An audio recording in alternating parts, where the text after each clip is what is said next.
So let me go ahead and start by introducing our moderator and chair for the morning, Amanda Haddock. She is a longtime open data advocate and runs the Dragon Master Foundation, which has really been a leader in thinking about how this stuff should actually work in real life.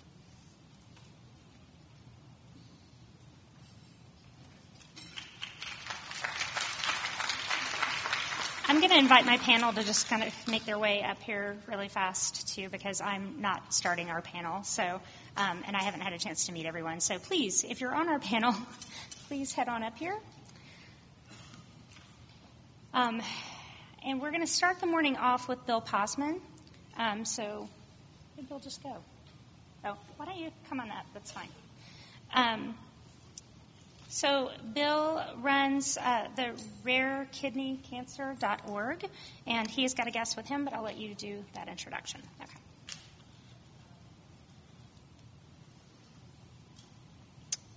Terrific. Thanks. That's so good.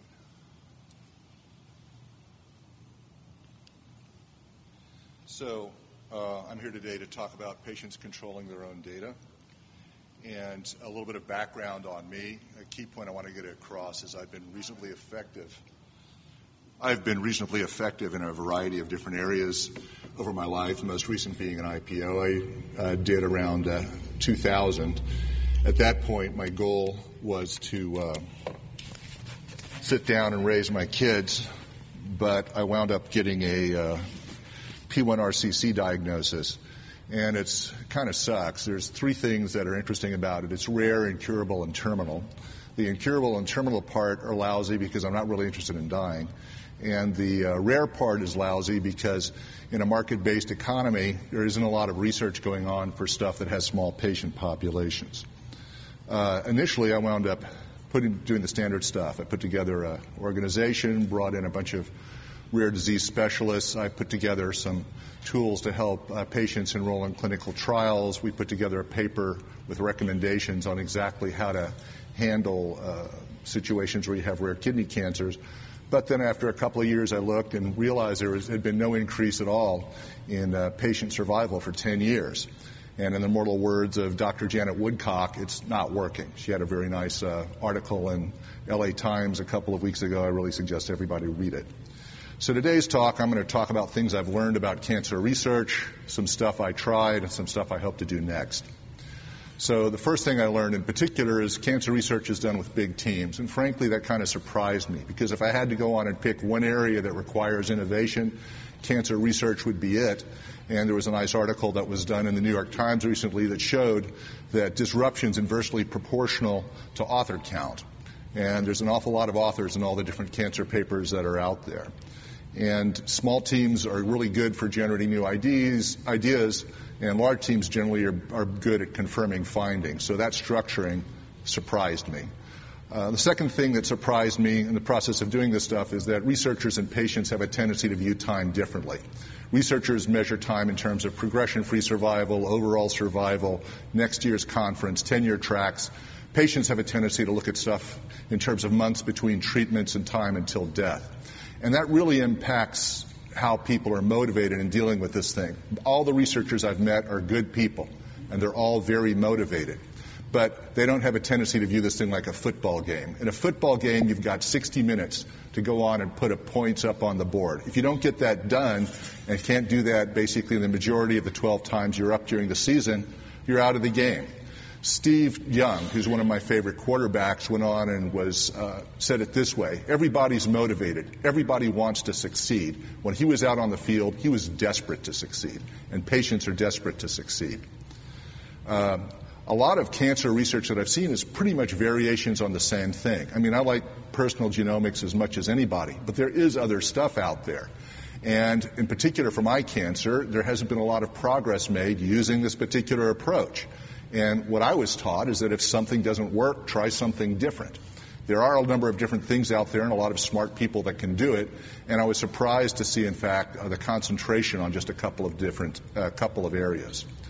The final thing that surprised me is that I wound up looking at some recent publications about how cancer researchers describe how they interact with one another.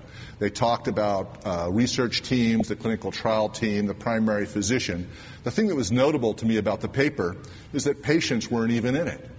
And this kind of reminded me of a Peanuts cartoon, where you go on and see all of these characters wandering around, having all of these interesting conversations, pithy insights. Lucy, Charlie Brown, Linus, and the parents not only aren't mentioned, they don't even exist in that framework. And the kids are there presumably because their parents were there to begin with. So I thought it'd be useful to go on and start looking at something different. And in particular, instead of looking at big teams slowly doing the same thing without any patient involvement, I thought it'd be fun to have small teams quickly doing different things while including the patient. I call this the Silicon Valley approach. I'm going to be introducing Reed Bender, who I'll talk about in a bit in a moment. He's going to call it the Bill Passman approach. I think it'll be called the Bill Passman approach if it fails.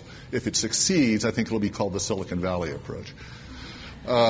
Something different that we tried was actually putting together a hackathon that we've put together with Pete Kane, who's actually the key guy that's made all of this stuff happen, 4 different hackathons over the last 2 years. 2 on neurofibromatosis, NF2, 1 on papillary kidney cancer, and 1 on an undiagnosed disease. A lot of people came together to make this thing happen. A guy that used to work for me named Steve Tam, who then was the CTO at Salesforce, provided the venue for me inside of 36 hours when I ran out of time. Pete, of course, wound up organizing a lot of this stuff. I brought in the data. Max Meng and Tasha Leah, who were involved in my surgery, helped bring the data together from UCSF. And one thing I learned when I wound up making an investment in a company called QuantumInsights.io is that there was a group at Clemson that was doing some work that I was interested in. They got invited to the hackathon, and in fact, I'm going to go on and introduce one of the researchers now, a student researcher, a young guy, who's going on and looking at my particular case. Before I do that, I want to go on and mention 2 things. One is that recently I got some more RNA-seq data that allows me to go on and talk to in silico about a specific medication for my particular illness. It also goes on and allows me to look at the other thing that's happened as a result of me looking at my own data. I found out that I've got a heart problem, and I'm likely to go on and die from that before I die from anything else, so it's good to go on and kind of look at your own data. I'm looking for partners, and now that I've alienated 95% of the audience, for the 5% that's left, if you'd like to talk with me, I'd like to talk with you. And let me go on and introduce now Reed.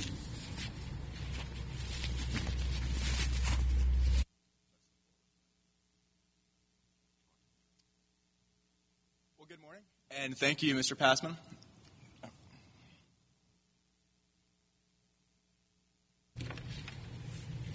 Is that loud enough? All right.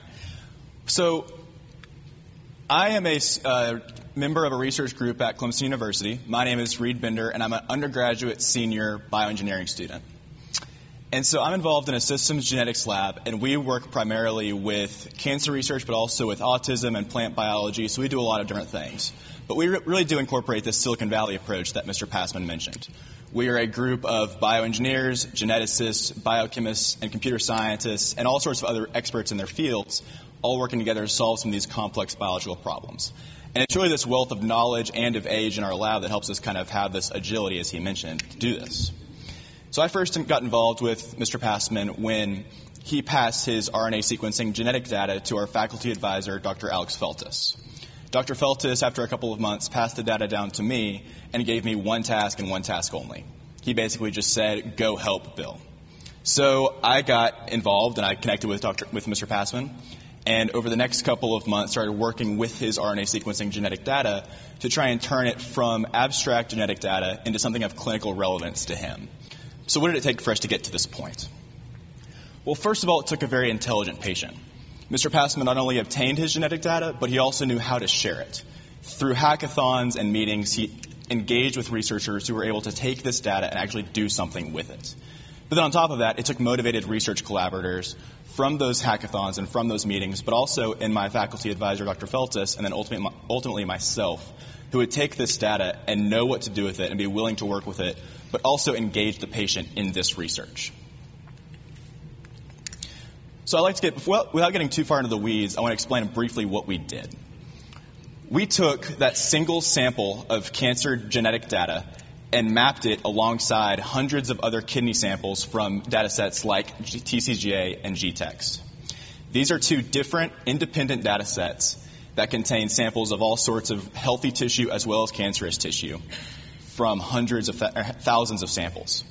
The issue with these, though, is that they have all been abstracted from any patient identifiers and have all been processed according to their own pipelines. This is great if you're a researcher looking to avoid HIPAA constraints when conducting research, but not so much if you are... I'm about to explode. But not so much if you are a patient trying to incorporate your own data into this. And so what we did was basically map his single sample alongside these other ones, allowing direct correlation between these hundreds of data sets. So now instead of just looking at one sample in isolation, you can compare it to hundreds of other data sets. This allows us to isolate genetic targets while also looking for drugs that can affect those targets. So the ultimate goals in this, we need to find more patients like Mr. Passman who can obtain their own data and then share that data with researchers. But we also need more young researchers and researchers who will work with the patients that can do this type of work and incorporate the patient as the main focus. So if you want to hear more about the actual research that we conducted, I have a poster set up in the poster session labeled the Passman process. As he mentioned, we might reterm that, but we'll just see how it goes. Thank you, guys.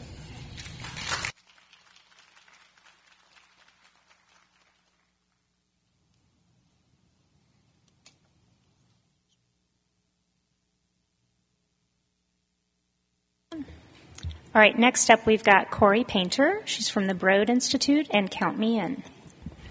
Can you hear me? Okay, great. Thanks so much for the organizers for inviting me to talk with all of you today. And thank you, everybody who's online joining us as well. I appreciate everybody's attention to this important topic.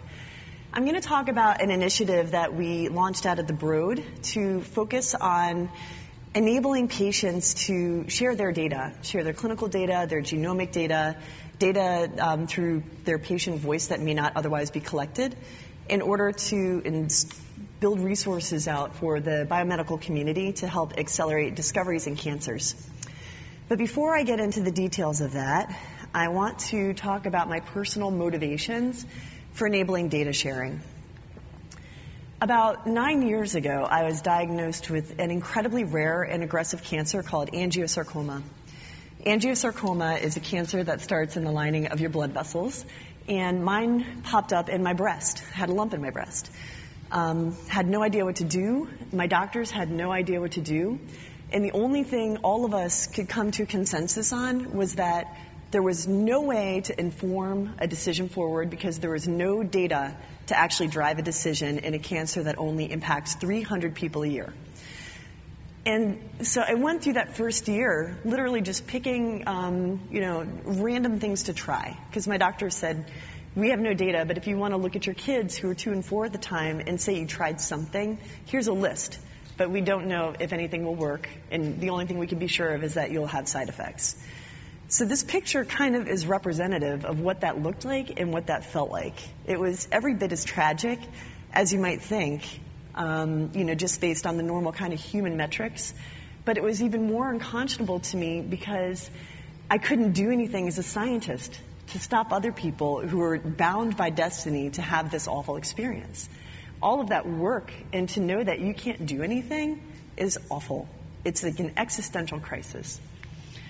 So I ended up co-founding an organization called Angiosarcoma Awareness, Inc. I found another woman online, and she had the same diagnosis. And we put hundreds of thousands of dollars into different labs and came up with a mechanism for them to share data with each other. We wanted to inspire kind of a novel mechanism for people to be able to collaborate in areas where they might not necessarily even be researching, but maybe they have a model that's close enough or a data set that's close enough, and we could inspire them to work together. Although it was very scary for me, I went ahead and defended my thesis because I needed that PhD to get taken seriously by other scientists so that I could push hard on that advocacy. I had to switch insurance, and when you're dying of cancer, or you think you are at the time, that is a very difficult thing to do. But that's how important it was to think that maybe you could just lay one brick in the foundation of a path that could help somebody else down the road. To my great surprise, I didn't die. and I kept trying to push both the science and the advocacy angles forward. So I did a postdoc in cancer immunology, which was fledgling at that time, but as we all know, is taken great root now in all of our scientific endeavors in cancer research. And then I came to the crossroads where I had to make a decision.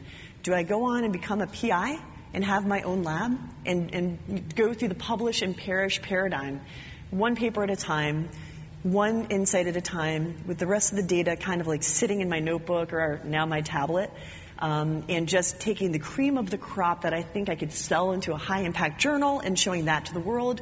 Or do I do this, kind of uncharted territory in advocacy where I could get a lot of labs to all kind of collaborate?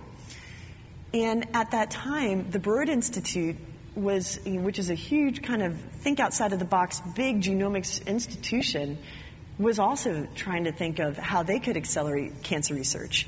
They were looking for somebody that had a background in cancer research, that understood what it was like to be a patient, and that understood the world of advocacy to think about this novel idea that they had, which was, what if we could generate a very large, publicly available database that would have clinical data, genomic data, molecular data, data that we don't even know exists yet, but that we could generate and fold into the mix, and the patient voice. What if we could generate this and build it with patients and meet them where they are?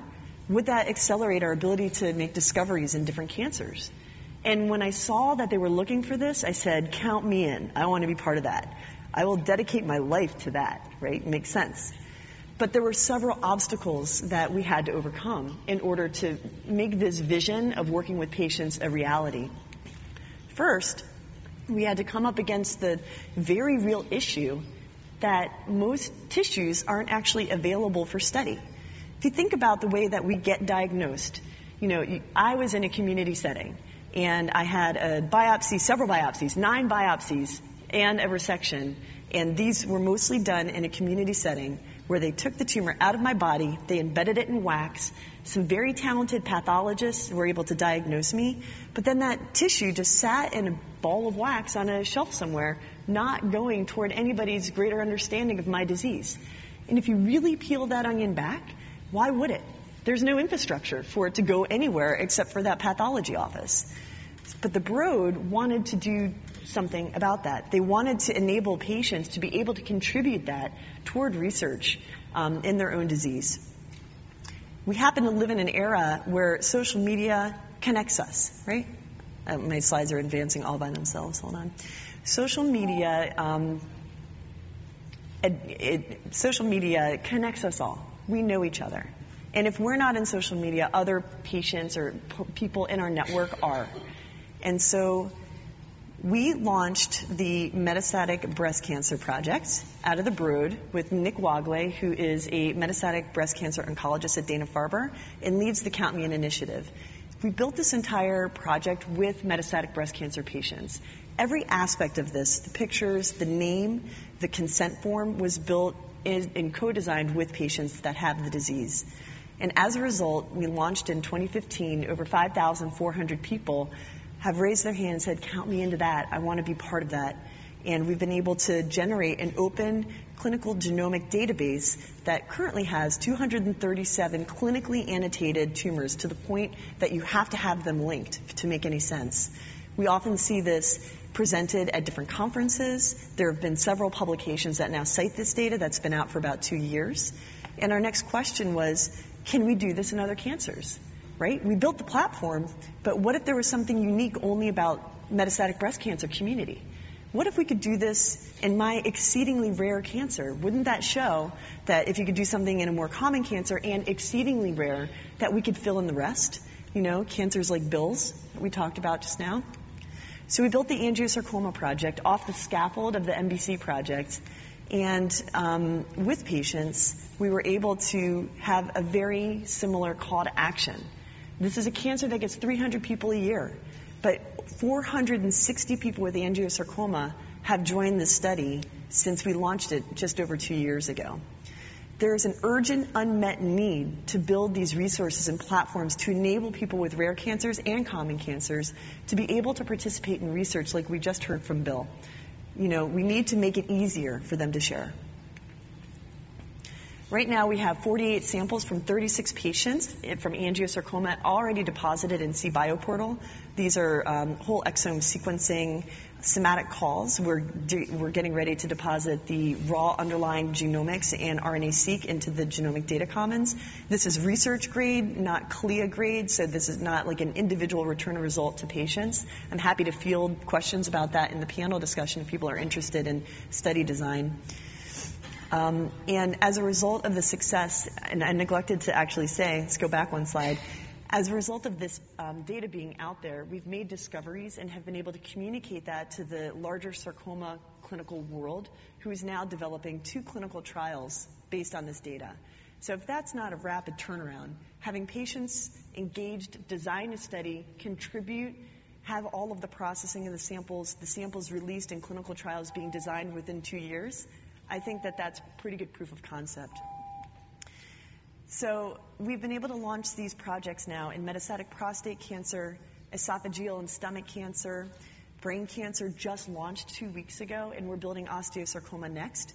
We have a huge aspirational goal to launch these in all major cancers and most, if not all, rare cancers.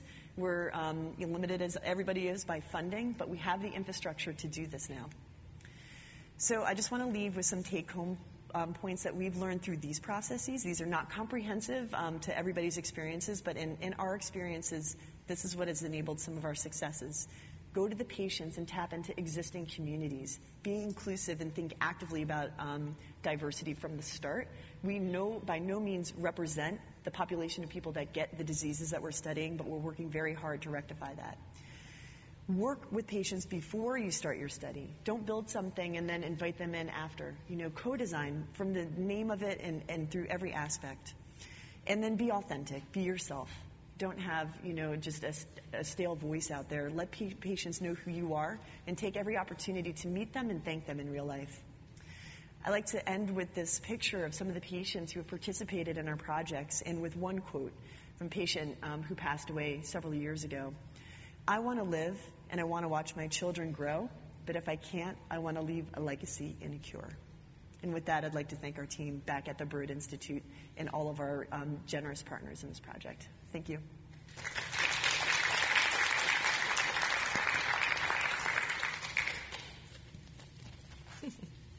You can.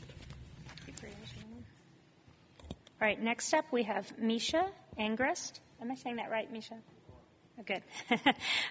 He's with Duke Social Science Research Institute. So, my overarching goal is to lower your expectations of me and what I'm going to say. My ambitions are decidedly less noble and less coherent than my fellow panelists. But what I want to do is zoom out a little bit. I'll talk about sort of how I got involved in this and also consider the larger ecosystem in which we're doing this stuff. Oops. So here are my disclosures. I work for Duke. I wouldn't presume to speak for Duke. I do some consulting. I serve on the Genetic Alliance, IRB, and I'm a terrible participant in some of the large cohort studies I'll mention. This is from one of my favorite Randy Newman songs, but I've spilled so much ink about personal genomics over the years, I sort of feel like this is appropriate. So how did I get here? I love this slide because it encapsulates a lot of what I did in the 1990s. Again, lowering expectations. My Twitter bio, I'm described as a thought laggard. So I was still using P32 long after my colleagues had moved on to automated sequencing. And so, we would occasionally sequence ourselves. And I know Science Magazine accused Craig Venter of outing himself and calling this a tacky thing to do. But it was just something we never talked about. I'm sorry, going backwards.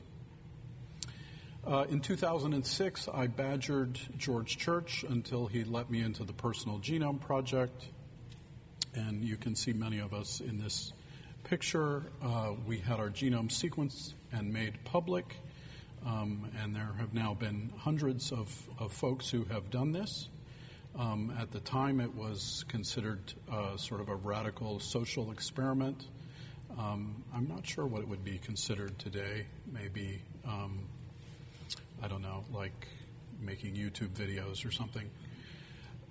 And so I embraced this idea that people should have access, and I beat this drum endlessly in every venue I could, and I came at it with utter certitude, and I still believe that to be the case, but now I have the advantage of hindsight. In part, I was inspired by people who were in much worse shape than I was, or their family members were. So that includes Matt Might, who ultimately had his son sequenced and found an NGLY1 mutation. My friend Hugh Reinhoff, whose daughter B carries a TGF-beta mutation.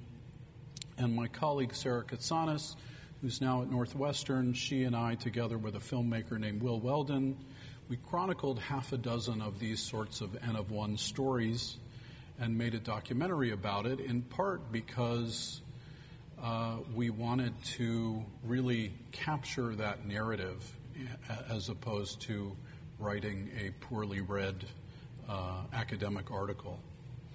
And I'll come back to the notion of scalability because these projects always lead to that question. Occasionally I would see things in the literature that would sort of get my dander up where I thought research participants were being left out, and they would be accompanied by sort of post hoc justifications from PIs that, you know, we were doing people a favor by not telling them what was going on. And more recently, this is where the lack of coherence comes. I see different things when I look out at the personal genome world. While I've been ranting and raving, other folks have been doing things. You've already heard some of that. Sage Bionetworks, and you'll hear from John Wilbanks later, has made informed consent an order of magnitude more intelligible and accessible to participants. And Bastian Grishaka will talk about the Open Humans Foundation, on whose board I served until earlier this year.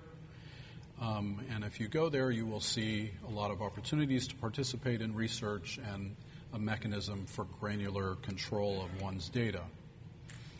As I mentioned, I also participate in All of Us.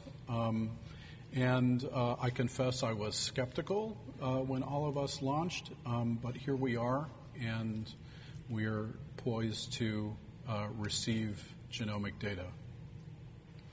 I also see stuff that makes me feel like we're still having the same sort of determinist, exceptionalist conversations we've had for a long time.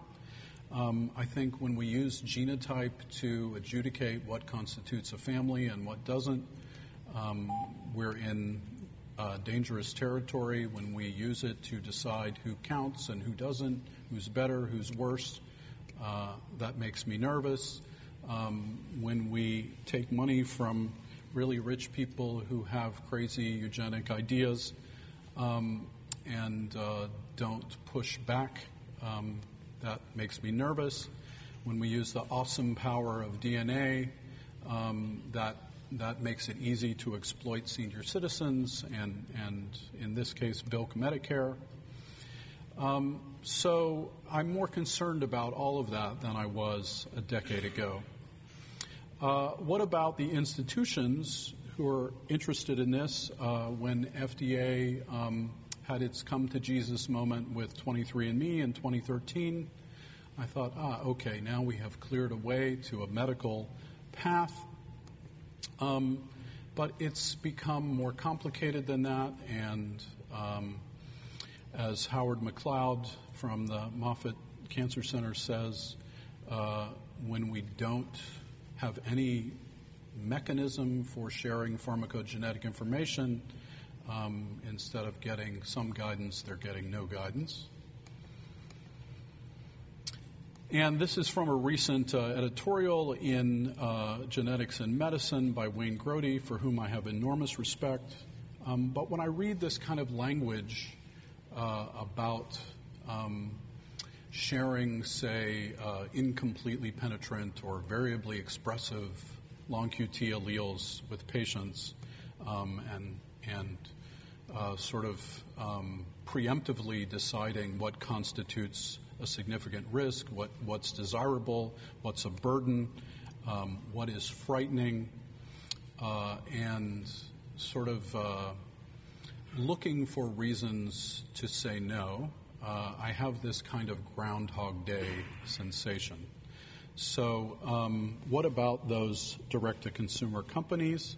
Again, I thought that there would be this kind of more explicit Mendelian focus, but when I look around, that's not what I see. I see a lot of lifestyle and a lot of really squishy science. I mentioned scalability. This is from an essay by Anna Lowenhaupt Singh from UC Santa Cruz. Scalability projects banish meaningful diversity, which is to say diversity that might change things. I know projects like All of Us are working strenuously to avoid that. But I wonder what other conversations we might have that consider how we do this without losing the subtlety and the sort of retail one-on-one approach to genomics.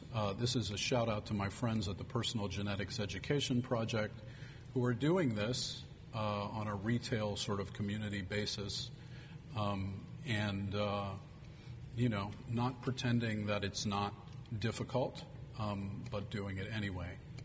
So just in closing, yes, we should have access. I think it's fair to ask to what end, what are we getting access to, what are the risks that come with it. Some folks, I think, are really trying to do this right. I think others continue to fetishize genotype and phenotype for various other purposes. It's hard to do this at scale. And yes, our field, medical genetics and genomics, has made enormous strides. But we have these kind of mercenary agendas at work, and my hope is we can come together and do better. Thank you. All right, next up, we have Manuel Corpus, and he is from the Cambridge Precision Medicine. Good morning. Can you hear me? Okay. So I would like to bring your attention to year 2011. At that point, I was working at the Wellcome Trust Genome Campus in the Sanger Institute.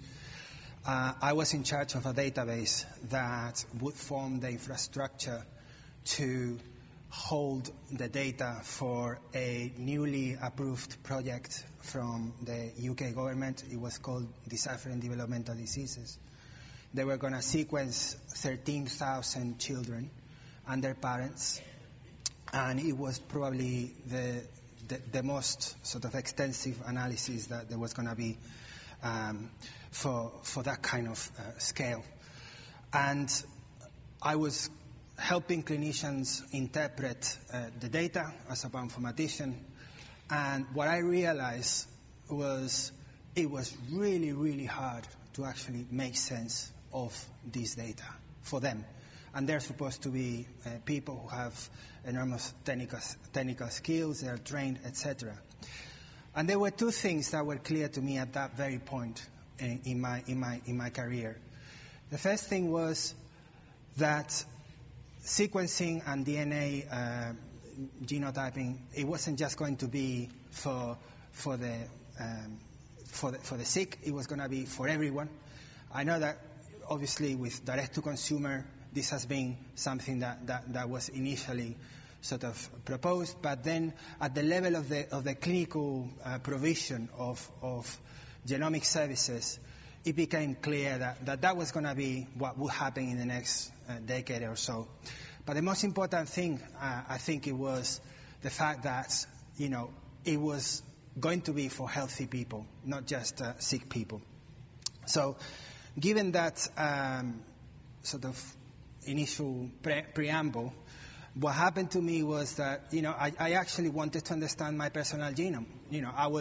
I was helping other people get diagnosis. And so I thought, well, maybe this is the moment to sort of sequence my own personal genome.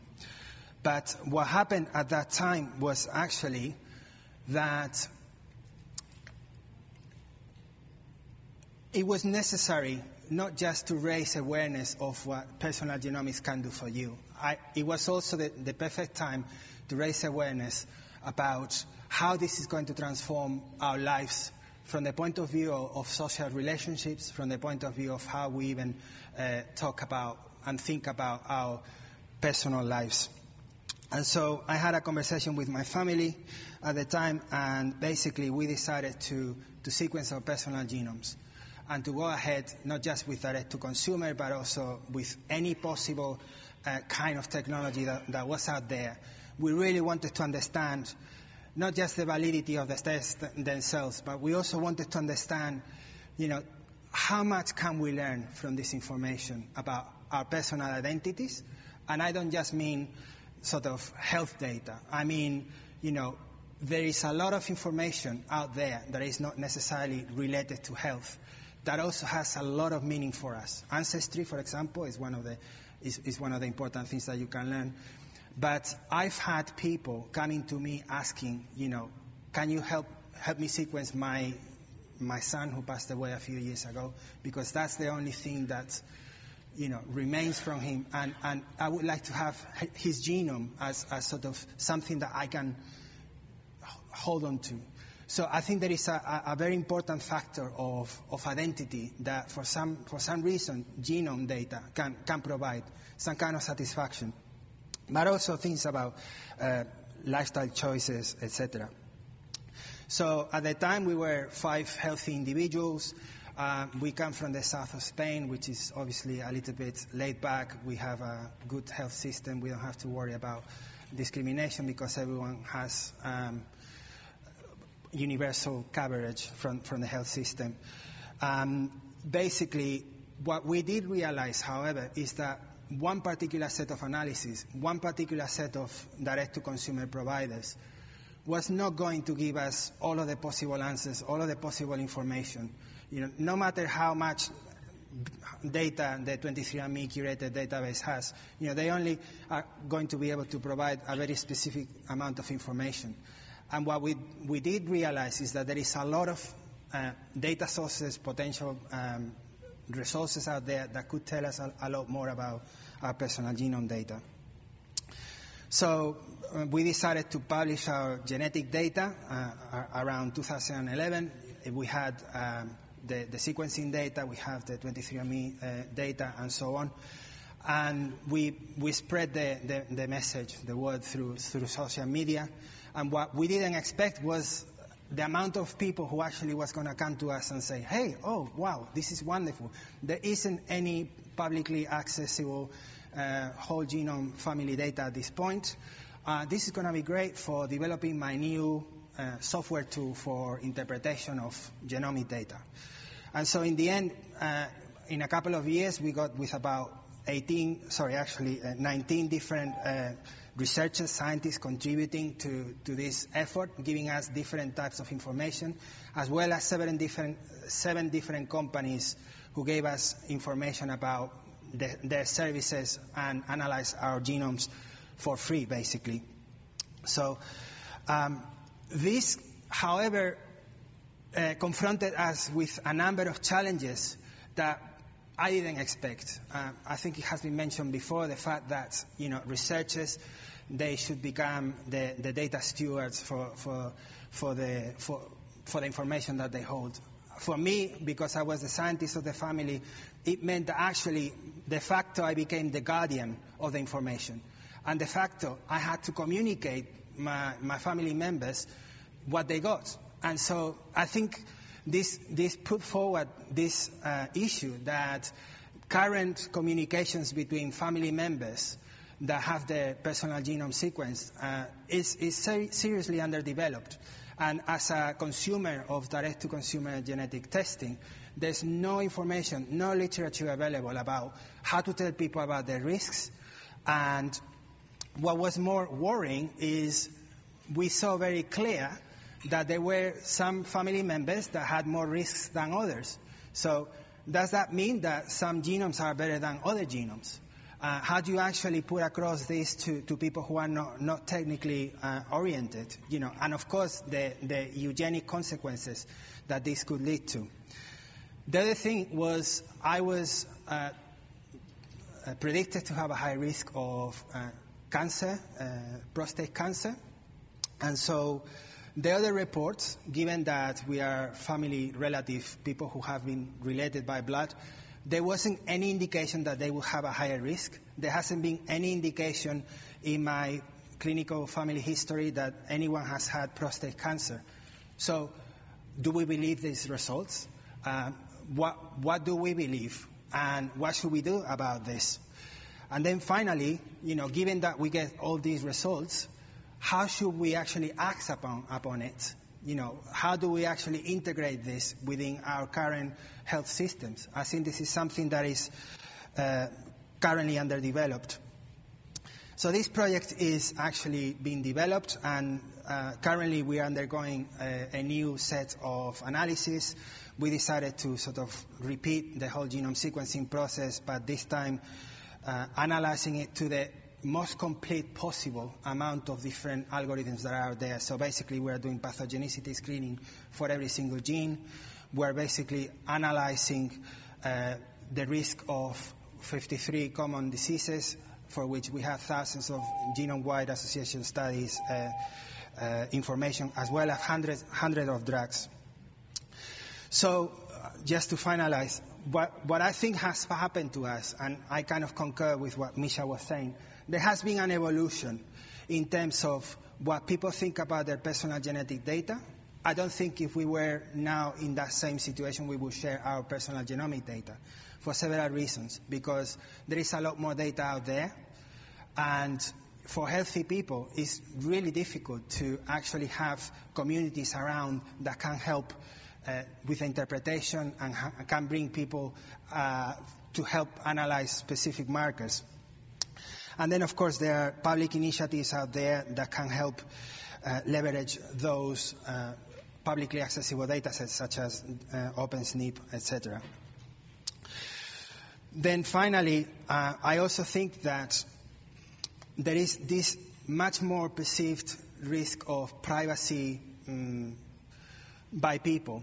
We all know that there are companies out there amassing the information about our consumer preferences, our political views, etc. And I think the worry is when you have all of that information and then you integrate it with your genetic data, then suddenly this can become extremely disturbing in terms of the information that other people could find about yourself that you don't know about. And obviously this means that perhaps the risk of genetic discrimination is even higher. So to finalize, I think for me, as a healthy individual who has analyzed his family and so on, there are fewer incentives for sharing personal genetic data. And there are new disincentives for sharing this personal genomic data. And also, just the final thought, I don't think that necessarily by allowing people to access their personal genetic data, this is going to help them. Because the data is complex, the data is difficult to manage, and for some people who don't have the technical skills or the right support, it might actually add more problems. So thank you very much.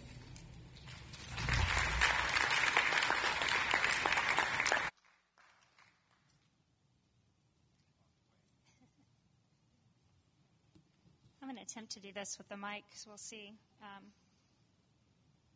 if I stay close enough or not. So I started introducing myself a little bit earlier. My name's Amanda Haddock, and I'm president of the Dragon Master Foundation, and I have the disturbing task of going last after all of these great presentations. So I wanted to give you just a little bit of background of why I'm here. My teenage son, hold on. I only have one slide, but I didn't advance to it, so there we go. So my teenage son, David, passed away from brain cancer in 2012, and that prompted us to start the Dragon Master Foundation to help facilitate data sharing for research and clinical translation.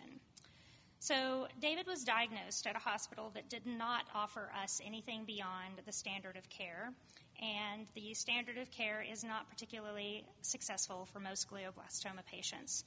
At the time, this would have been 2010, there was some research coming out showing that some patients were even less likely to respond to treatment. And we were 3 weeks into this cancer journey, and we already knew that David's tissue was going to be needed to unlock answers for his treatment. However, the hospital that we were at was not particularly forthcoming with data. They did not save his tissue for any further use. They also just were really slow at returning results to us, like his methylation testing for his tumor. So it put us in an environment where we felt very powerless to do anything about this fatal cancer that our son had. So we chose to change hospitals just to have a chance at offering David some hope. He was 16, I think I mentioned, but 16's old enough, right, in this world of internet age, and so he was doing his own research, and once we made it to Children's National, which is a hospital that we love, he would frequently bring up studies that he had found with his oncologist. Between David and his parents and step-parents, so we had quite the army of lay researchers, and we spent countless hours learning about treatments and new research that was being conducted. And David was an amazing patient. Ask anybody that treated him. He volunteered for every study. He never complained. And every time he was offered some new innovative thing to try, he would do it, knowing that the answers most likely wouldn't come in time to help him.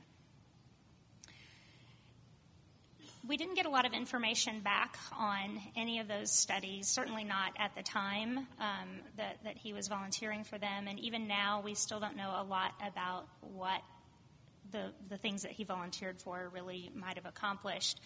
The clinical and research communities have traditionally conducted research and handed down treatments to these patients as kind of a one-way street. Patients have been seen as passive participants. But I think, as you can see from what my son tried to do and definitely what the people on our panel have done, I don't think you can look at this as a passive group of people anymore. Patients are more informed than ever, and our world is comprised of customization and real-time control of data in almost every other aspect of our lives. We use Amazon to deliver virtually everything we want to our front door, and then we use our Nest cameras to watch and make sure nobody stole the package off the front door when it was delivered. We consume our video entertainment on demand via Netflix and Hulu, and then we take their recommendations on what we should watch next. We communicate with each other via audio, video, and text from around the world at the drop of a hat. So why would patients accept any less than that when it comes to their personal genomic data? And we've had some debate up here today around whether or not patients should have control of that data. Maybe it's more than they can handle. But I would argue that with this direct-to-consumer sequencing platforms that are already in our marketplace, the paternalistic concerns around genomic data use and control are coming a little too late. We've already opened Pandora's box. I think it was Misha that said, instead of getting some guidance, they're getting no guidance. I would amend that to say they're getting bad guidance. There's bad information everywhere. And what we need to be concerning ourselves with now, I think, is how we can put that data into an environment that will provide the needed context for patients. They need to understand their data and grant its use by the clinicians and researchers. And that should be, the use should be as the patient designates it. Patients should no longer be thought of as submissive participants in the research process. They actively want to guide the process, and more we're seeing patients in the lead. Just like Corey was explaining, but also there are patients like David Fagenbaum and Brian Wallach who have already proven to be a critical part of the discovery and treatment process.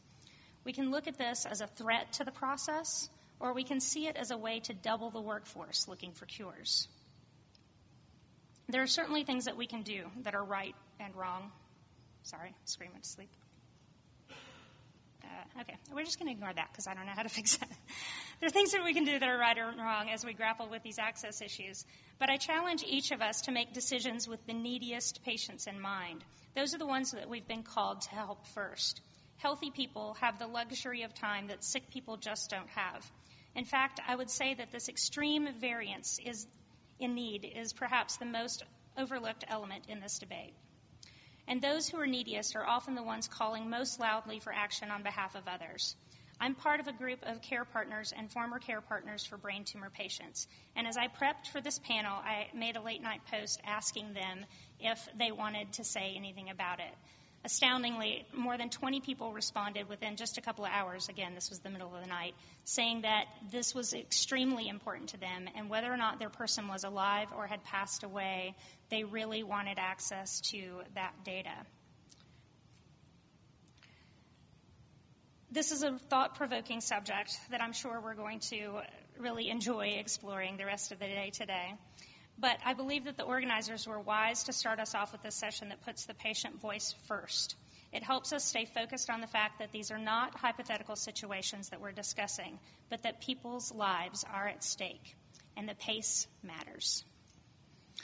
Okay, I think we were going to try to leave a couple of minutes for question and answers. I know that some of our speakers ran over. We've got a few. Okay, so we do still have a couple of minutes left for speakers from the audience. If anyone has anything for our panelists, and this is for all of our panelists, there are a couple of mics in the aisle. Okay, and we're thinking we've got maybe 10 minutes, so that's going to allow for a couple of good questions or a lot of short questions. Anybody? I see some movement, so we'll give it a second and see if anybody's heading to a mic. Yeah.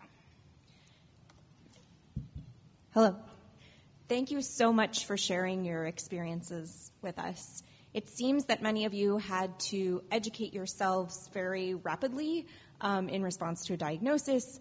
I was wondering, from an education perspective, what do you wish you had known at the beginning of this process, and what do you wish your healthcare professionals or clinicians had known? What information would have been helpful, and how can we do a better job of educating in the future?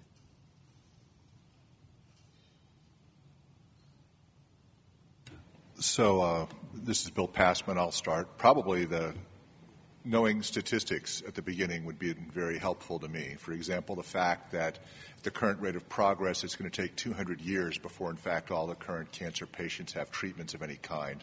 And for all the drugs that are out there, there's only about a 6.9% chance that drugs that are currently available are going to wind up being something that gives a durable response to you. So knowing those statistics going in would have been very helpful to me personally. Treated in the community setting with an exceedingly rare cancer, it would have been really great to hear from the second they even suspected it that they had no idea how to treat it. That, I think, is probably the most important thing with respect to my own personal diagnosis. I wasted some time, really, that could have been handled better at a large volume center that treated at least one other case of mine.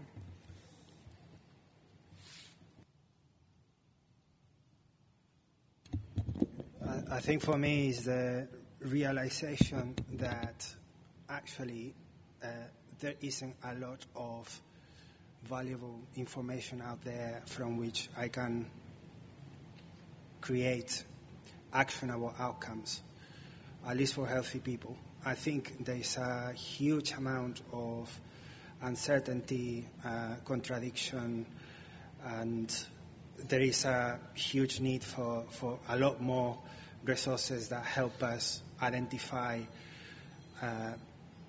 those variants that are going to really have a clinical application. So there is a lack of clinical application for a lot of disorders and conditions out there, I think.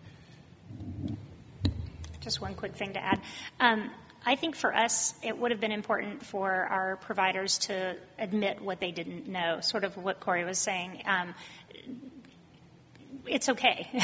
We're all human. No one knows everything. And especially with those more rare cancers, I think a patient would much rather hear you say, I don't really know a lot about this particular disease. Let me help you find out. Let me help you find the path that you should be on, instead of quoting wrong facts and figures and acting like you know what's going on when you don't. So this has been a great panel. I'm Carlene Riley. I'm helping to develop the My Part that Debbie mentioned at the very beginning. And we're really grappling with this idea of what data can we give back to patients, because there's sort of this dichotomy between we can only give back CLIA data that Corey mentioned that's been very expensive to obtain, but then on the same side of things, my sister just bought my parents' whole genome sequencing for $150 that went right back to them.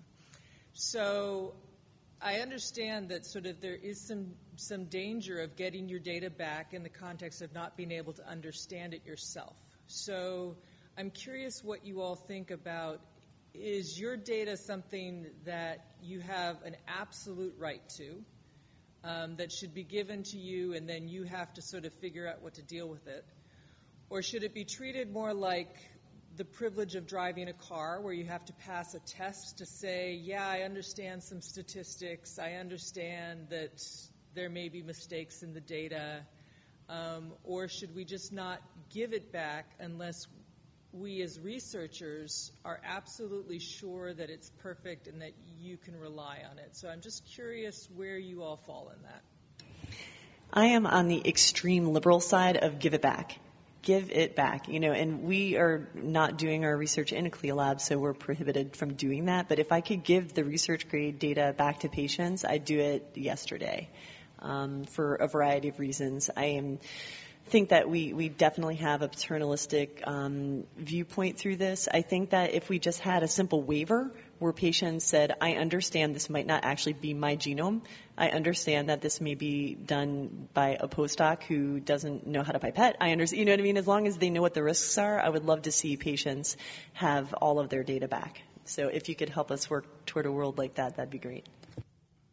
I'd like to agree with Corey, but I'd like to go on and just bring up a point that makes me have an emotional response to that as well. It's my data. I mean, it turns out it belongs to me. The fact, now maybe you want to pay me for it. Okay, it turns out maybe we should kind of reverse it the other way here too, but I'd probably go on and put it the other side. What right do you have to it? It belongs to me, point one. Point two, that said, it'd be nice to go on and tell patients, especially people that are neophytes in this area, what they can do with it. I mean, if it turns out you just go on and give them a CD and say, good luck, and give them no direction as to exactly what their options are, that's an issue. Third point I want to bring up is that we're talking here as though all patients and all people giving genomic data are the same. They're not. When you have a rare terminal disease, the time frame that you're looking at in terms of doing something is different than the time frame of a person that is already dead, or a person, in fact, that is healthy and doesn't have a terminal diagnosis. So I think, in fact, probably stratifying those cases might be useful in terms of figuring out how to go on and educate the people and show them what their options are. And I'll also add to that from the research perspective. The more you pretty up the data and make it presentable and make it readable and kind of tie it around with a bow, the harder it is to actually make useful research contributions from it. Because it's easier to read, but there's less actual information there. So if you can present them with something that they can understand, but then give them all of the data they can give back to a researcher, even somebody, an undergraduate like myself, who may not have all the experience, if they're motivated, they can make sense of that raw data far more than they can with a 23andMe report, something like that. I guess, you mentioned feeling hesitant to give it back if it's not perfect. Is it ever going to be perfect? So I think what that speaks to, and I think what these responses speak to, is you are not incentivized to return it because it takes a lot of time, it's expensive, you're maybe incurring liability. But by taking that stance, you provoke resistance and annoyance. And so I guess I would just say, is there a way to reframe this and think of it as a good deed that is going to redound to you as a researcher, that is going to pay off in saying to your participants, here is your data, and insofar as my bandwidth and my resources allow, I want to help you understand it and its power and especially its limitations. So I just want to clarify that I'm with Corey. If I could give the data out, I would. But I'm making a choice between basically getting data on one person or getting data on 10 people. And so the question is, can we change that? Is there some minimum amount of education that would make us be able to change the people above us who we can't control into saying, yes, this patient can handle research-grade data. I've gotten my data sequenced. I would be completely outraged if I wasn't allowed to have that data myself because I'm qualified to understand the limitations of it. So I totally agree with you, but I think it's a question of when we talk about CLIA versus research data, is there some minimum level of education that we could set up to allow us to give the research data back? As a non-PhD on the panel, I'd like to address that.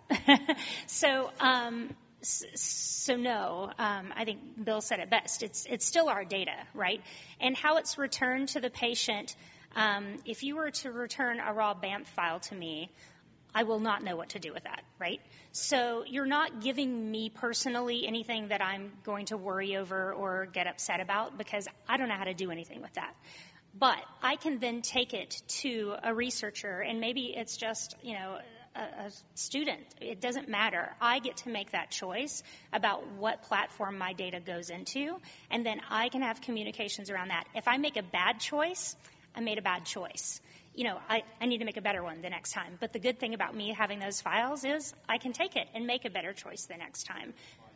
But it's always the patient's choice. It has to be. So how do we make this a reality for patients to be able to legally obtain their research-grade data? Can we talk about that? I hope NCI figures that out. Yeah, we'll talk to any one of you to go down that. So just to break in with a question from the online audience, which I think is somewhat related to what you're talking about here, is are you aware of any HIPAA or GDPR implications with direct sharing from patients of their genomic data? So from my work with the public data sets like GTEx and TCGA, and as I mentioned, these are real patients with real data, but it's all been publicly released, and they're able to do that because they abstract it from any actual patient identifiers or patient information. So even when you do that, although it does take away, you have to process the data so it's no longer the raw read files and a couple of other things, you can still get a lot of really good insights from that. So I think that even with these, legislations and these kind of barriers you have to get over with HIPAA and other laws of the sort, it's still very good data, even if you can present it in a way that doesn't conflict with those.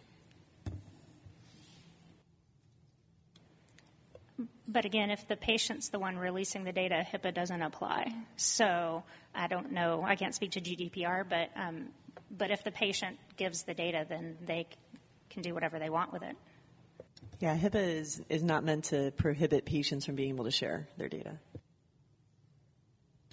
I think my main concern here really is patients, of course, they can have their data. But I think what we mustn't forget, or I think we need to have the context of the clinical practitioner, whoever that is, who can help guide those people who are not technically or don't understand necessarily the data. I think I would like to make the point that for me where it does make sense to have the context is with the sort of clinician next to you that can help you interpret those data. I'd just like to say that would be the ideal situation. Janet Freeman Daly, patient activist. I have an easy question for all of you. Given that you've been involved in sharing genomic data and exploring research on this, if a patient is interested in getting involved, how would you suggest they start? Talk to other patients who've done it. And there are a variety. I've done this kind of stuff. Corey, in some sense, has gone over and found a path through this. There's lots of people out there and the Dragon Master has done this as well. They've all gone over and considered these particular issues. The thing to do is get involved in the community and talk about it, I think. In terms of places to start, in addition to the panel members that are shown up here, you can go to other patient forums, places like Smart Patients and the rest of it, and start talking to everybody there about that stuff. In fact, in general, the one thing I will say, when you have a cancer diagnosis, it's very disheartening and confusing generally for a patient to come in, and usually the advice that they take most readily are from other patients, and Smart Patients winds up being a great forum where you can ask patients questions about this type and get some pretty straight answers back again. And I would say from the Count Me In perspective, if patients wanted to email us at joincountmein.org or find us on the website and then email us just to let us be on the radar with respect to your particular cancer type, we can fold it in and see what we can do down the road. And I'm going to break in because there's an online question about Count Me In. So can non-U.S. patients join Count Me In? Non-U.S. patients, are they allowed to join Count Me In? Right now we are open in Canada and the United States only, unfortunately, but we hope to open up our borders at some point. And how do new novel cancers get started with the Count Me In? Is it through this email mechanism you said in terms of Yeah, interest? we have an email list, and so people just let us know if they're interested, and then we will do our best to try to work with them and find the philanthropic support to be able to launch in those cancers. I just would like to make another comment to the lady. Don't plunge yourself into sequencing your genome into the first direct-to-consumer company that you see out there. I think there is a lot of rubbish, and I've seen some of the whole genome sequencing direct-to-consumer companies that, frankly, I'm worried about the interpretation that they provide. So I think make sure that you talk to people who know about this before getting into sequencing your genome for your own health purposes. Hi, I'm Toni Poland at the University of Maryland. I'm a geneticist and with a background in genetic counseling. And I was really coming up to just going back to this issue of, should people just be able to get their raw data and sign a waiver? And I think my thought, and this gets a little bit at what Misha said about reframing the question. I think we're talking about this, like, what are people allowed to have? Well, what do people want? People want their data so that they can do things, so that they can learn about it and learn from it. The problem is that it's very hard to find anybody, even if you say, go talk to your doctor about it, is, your primary care provider, but your primary care provider is not necessarily is probably not going to know more than you do at some point. And so I think, to me, the question that needs to be reframed is how can we help people how can we create a different kind of educational infrastructure within all these wonderful networks that we're talking about, that where patients and researchers interact as team members to make sure people get a comprehensive understanding not just of the data but of the limitations. And in thinking about the non-CLIA being non-perfect, I have this sort of dream that at some point non-CLIA whole genome and whole exome sequencing is not going to be a thing. Like, there will be one quality standard for getting this data, and everybody will get it, and that won't be an issue. But meanwhile, there are some real issues. I think a big thing that's much more common than people getting their raw data from whole genome is they're getting their raw data from 23andMe. I mean, other companies, but 23andMe is common. And so you can download your raw data. It's not your whole genome, although some people think it is because the file is called genome. And you get, several 100,000 variants, most of which are sort of disguised with numbers that they take out the RS numbers, so you don't know you can't just look them up easily. But if you're somewhat savvy, you can figure out which ones they are. And even if you're not savvy, you can run it through third-party tools that will then tell you information based on this kind of crowdsourced database called Snipedia.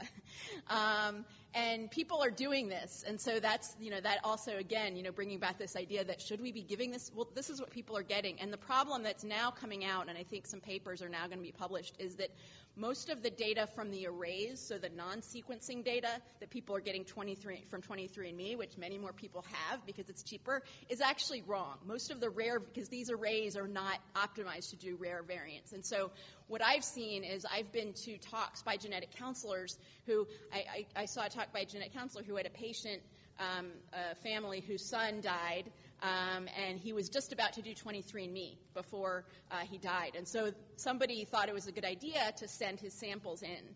And it came back saying he had like 2 pathogenic cardiomyopathy variants, and they made decisions about the other son based on this information. And it turned out that it was incorrect information.